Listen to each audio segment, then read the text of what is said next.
Now, the WMAL Fisher House Radiothon continues. Please support our wounded warriors and their families by calling in your contribution now. 888-294-8560. That's 888-294-8560. Thanks so much for all those donations. You're so generous and so giving, and you really embody this amazing holiday season that we're in the middle of. And let's face it, yes, the economy is still in the doldrums, but we're all in a good mood right now. Things are going good. Spending for Black Friday was through the roof, Emily Domenech, and that tells you that there's confidence in where this country is headed. So now's a great time to make donations to Fisher House, I would say. Absolutely. And we're getting lots of donations from the people who are listening today, which is so exciting. Tons. 888-294-8560. At 7:05, we're going to talk to the South Carolina Attorney General, Alan Wilson. He was part of those arguments yesterday in the Supreme Court. And then at 8:35, KT McFarland. As I just mentioned, Emily Domenech is here all morning long, recently on Capitol Hill for a good portion of your life. Absolutely. Spent a lot of time in the House of Representatives. Well, so does this guy, Congressman Andy Harris. He's the lone Republican from my state of Maryland, though I don't live in his district. But I feel like you represent me, Congressman Harris, so thanks for being here. Thanks. Good morning. A couple of questions here. I'd love for your reaction to this story out of Politico yesterday that the Biden White House is considering a preemptive pardon program for Dr. Anthony Fauci and your former colleagues, Adam Schiff and Liz Cheney. Gee, Congressman Harris, how does that strike you? Well, now that he did the Hunter Biden pardon, which is really unprecedented in its scope, I'm not surprised that he'll go and do some other pretty eye-turning things. Yeah, but why would somebody like Anthony Fauci or Adam Schiff need a pardon? Do you think they did anything wrong? Well, where there's smoke, there's fire, and I suspect that they believe that there are possible charges. We know that Liz Cheney during the J6 investigation was improperly acting with and dealing with witnesses without their attorneys present, things like that. Mm-hmm. Look, Adam Schiff, we know that he was making stuff up in the last election, 2020 election, and obviously Anthony Fauci has been has really misled Congress on the whole Wuhan virus deal. But that said, obviously this is a preemptive strike to try to keep the incoming Trump Justice Department from pursuing any specific charges against these individuals. But of course, the House can continue their investigations regardless of a pardon. I know that the Select Committee on the COVID-19 pandemic just released their report. I'd love for you to be able to tell us that there would be some sort of cause of action there and people held to account for what went on during the pandemic.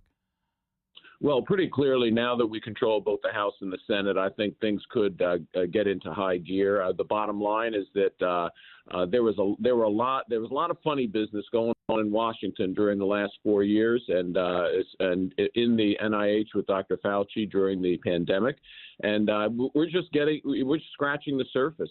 There's a lot there. I'd be surprised if they did the preemptive pardon, but I don't put anything above the Biden administration. Congressman, you mentioned now that we hold the House and Senate, we've finally called those last races, and we know we've got a razor-thin majority in the House of Representatives.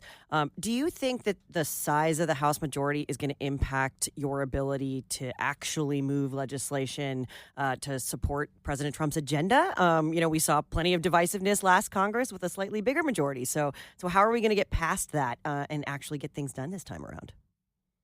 Well, I don't know. I think the difference is obviously, we at the presidential level, I do believe we have a mandate from the American people to change the way Washington does business. You're absolutely right. With this close a majority, a lot of it's going to depend upon the president, again, making good on his promises and asking Congress to make good on them. And then the White House is going to have to weigh in pretty heavily in order to keep all the cats in the conference herded together. Well, and you're the chair of the House Freedom Caucus, which some would say contains a few of those stray cats. At this point, as chair of the House Freedom Caucus, are you throwing your support and your caucus's support to Mike Johnson's bid to retain the gavel? I believe that a lot will depend upon what these last 2.5 weeks look like. Look, the speaker has delivered on his promise not to pass an omnibus bill. That's good. But, now there's talk of, $100 billion plus supplemental, unpaid for, dropped in our laps in the last 2 weeks, an amount of money that is just mind-boggling and literally couldn't be spent quickly. I'm not sure what the rush is to do the whole $100 billion because when you flood the zone with that much money, some of it gets, in fact, a lot of it probably is going to get misspent. Well, is that being driven by Chuck Schumer in the Senate? It is. Well, no. I mean, it's probably going to originate in the House, the supplemental package. But what it's driven by is the usual lame duck, the way we conduct business in the lame duck. People just want to go home for the holidays. Obviously, we had two tremendous disasters. We have a farming community that's hurting. But the typical Washington approach is let's throw $100 billion at it. Of course, all of it unpaid for. It's not like we're gonna save in the Green New Deal and use some of that money to help our hurting farmers, which is what we ought to do. So this is just business as usual in the lame duck session in Washington, and I hope the Speaker charts a new path on this. But isn't the number for the disaster supplemental the one that we heard long before the election that folks talked about was necessary to meet the needs from those two major storms? I wouldn't necessarily call that dropped in your lap 2 weeks before the end of the year. Well, I mean, to put it in perspective, of that $114.7 billion requested by the administration, only $40 billion was for FEMA. So again, this is just typically done once in a lame duck. Is you put this bill out there, the reason is because we had these disasters, and then you just pile on a whole lot of additional spending. Oh, it doesn't include the SBA loans as well for those in North Carolina? That's part of it, but again, there is $16 billion for defense. There's about $25 billion for agriculture. There was $4 billion from the Health and Human Services for like legal aid and things like that. I mean, these are just not emergencies. The bottom line is that we have to be very careful when we ask the American taxpayer to open up their wallet and pay for this, or add it to the federal debt, which is what this $115 billion would have gone straight toward. Speaking of defense issues, we covered this story yesterday. This a move to try to authorize a new stadium built on the grounds of RFK Stadium. That's federal ground. The House has already passed this through. Senate's now wrangling with it. Your colleagues, Senator Van Hollen and Senator Cardin, I know you hold them in great esteem, they're trying to hold this thing up unless Maryland acquires the D.C. Air National Guard Squadron. Do you agree with that as a representative of Maryland? Is that something that should happen here? I think that air squadron is pretty important to protecting the nation's capital. Shouldn't it stay under the control of the District of Columbia?